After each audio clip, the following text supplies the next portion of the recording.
الرحیم۔ السلام علیکم۔ پچھلے پارٹ 38 میں ہم نے سنا تھا مڈل ایسٹ کی تباہی اور اسلامی بنیاد کا قائم والا خواب۔ اب آگے یہ خواب محمد قاسم نے 3 جنوری 2020 کو دیکھا تھا، اور وہ بیان کرتے ہیں کہ میں نے اپنے خواب میں دیکھا ہے کہ ایرانین جنرل کے قتل کے بعد ایران کی حکومت بہت زیادہ غمگین اور شدید غصے میں تھی۔ مجھے ایسا لگ رہا تھا کہ ایران کو کچھ اور مڈل ایسٹرن ہمسایہ ملکوں کا سہارا بھی حاصل ہے، کیونکہ ان سب کے چہرے مڈل ایسٹرن لوگوں جیسے تھے۔ یہ تمام افراد مل کر بدلہ لینے کا ارادہ کر رہے تھے۔ پھر میں نے دیکھا کہ 2 امریکن فائٹر جیٹس آسمان میں اڑان بھر رہے ہیں اور ڈیفنس ایکسرسائز کر رہے ہیں۔ اچانک کسی دوسری طرف سے تقریباً 4 فائٹر جیٹس آئے اور انہوں نے ایک امریکن فائٹر جیٹ کو چاروں طرف سے گھیر لیا اور فوراً اسے تباہ کر دیا۔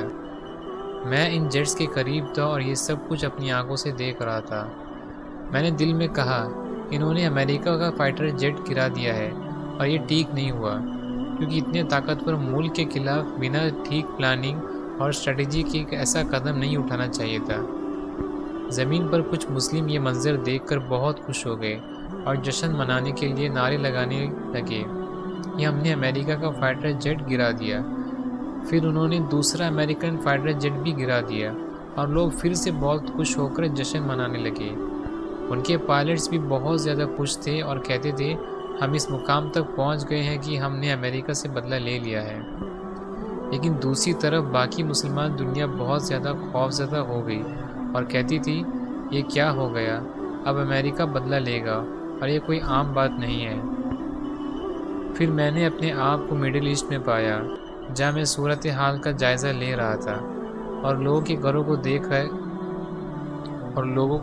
دیکھ کر کہہ رہا تھا کہ اس وقت سب کچھ ٹھیک لگ رہا ہے، لیکن جب امریکہ حملہ کرے گا تو یہ سب تباہ ہو جائے گا۔ لوگوں کو یہاں سے بھاگنا پڑے گا اور ہر طرف افراتفری پھیل جائے گی۔ اس لیے میں نے فیصلہ کیا کہ کسی بھی تباہی کے ہونے سے پہلے میں اس جگہ کو چھوڑ دوں۔ یہیں پر یہ خواب اور یہ پارٹ 39 ختم ہوتی ہے۔ انشاءاللہ اگلے پارٹ 40 میں ہم سنیں گے 3 الگ الگ خوابیں۔ جزاکم اللہ خیر۔ السلام علیکم ورحمۃ اللہ وبرکاتہ۔